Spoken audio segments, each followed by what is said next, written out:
নমস্কার বন্ধুরা, আজকের আমরা এই ভিডিও থেকে জানব যে ঈশ্বর যখন আমাদের জীবনে উপস্থিত থাকেন তখন কি কি লক্ষণ আমরা দেখতে পাই।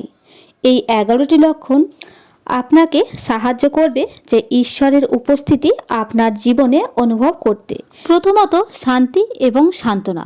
বন্ধুরা, ঈশ্বর যখন আমাদের জীবনে উপস্থিত হন তখন আমাদের মনে শান্তি বিরাজ করে। যখন আমরা উদ্বিগ্ন বা চিন্তিত থাকি তখন যদি অদ্ভুতভাবে সব কিছু শান্ত হয়ে যায়, আর এটি হলো একটি অনেক বড় সংকেত। 2, সদাচার ও সদ্ব্যবহার। বন্ধুরা, যখন ঈশ্বর আমাদের সাথে থাকেন তখন আমাদের আচরণের পরিবর্তন আসে।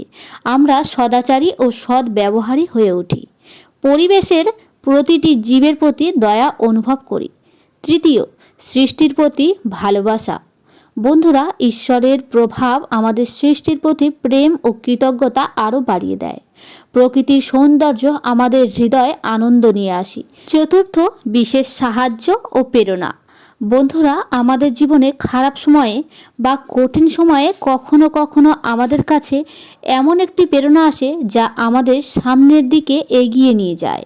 এটি ঈশ্বরের উপস্থিতির একটি বড় লক্ষণ।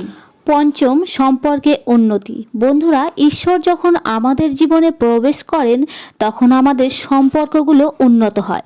বন্ধুত্ব, আত্মীয় স্বজন ও পরিবারের প্রতি ব্যক্তির প্রতি ভালোবাসা বৃদ্ধি পায়। 6, সঠিক সিদ্ধান্ত নেওয়ার ক্ষমতা। বন্ধুরা, ঈশ্বরের সাহায্যে আমরা জীবনে সঠিক সিদ্ধান্ত নিতে সক্ষম হই।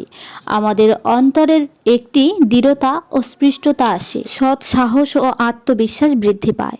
বন্ধুরা, ঈশ্বরের উপস্থিতিতে আমাদের সাহস ও আত্মবিশ্বাস বৃদ্ধি পেতে থাকে। আমরা আমাদের স্বপ্ন পূরণের সাথে অতিক্রম করতে সক্ষম হই। 8, সহানুভূতি ও দয়া। বন্ধুরা, অন্যদের প্রতি আমাদের সহানুভূতি ও দয়ার অনুভূতি বাড়াতে থাকে। আমরা দান ও দীক্ষায় আরও আগ্রহী হয়ে উঠি।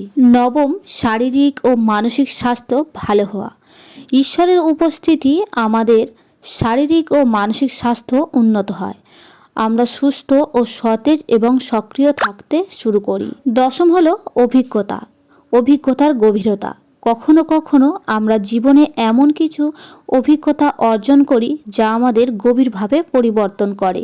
এটিও ঈশ্বরের একটি দয়া। 11, আশীর্বাদ ও ভাগ্য। অবশেষে ঈশ্বরের উপস্থিতিতে আমরা বিভিন্ন আশীর্বাদ পাই। জীবনের সুখ এবং সফলতার জন্য সেই ভাগ্য পরিবর্তন হতে থাকে। আশা করি এই 11টি লক্ষণ থেকে আপনারা বুঝতে পেরেছেন ঈশ্বরের স্থিতি কিভাবে হয় আমাদের জীবনে।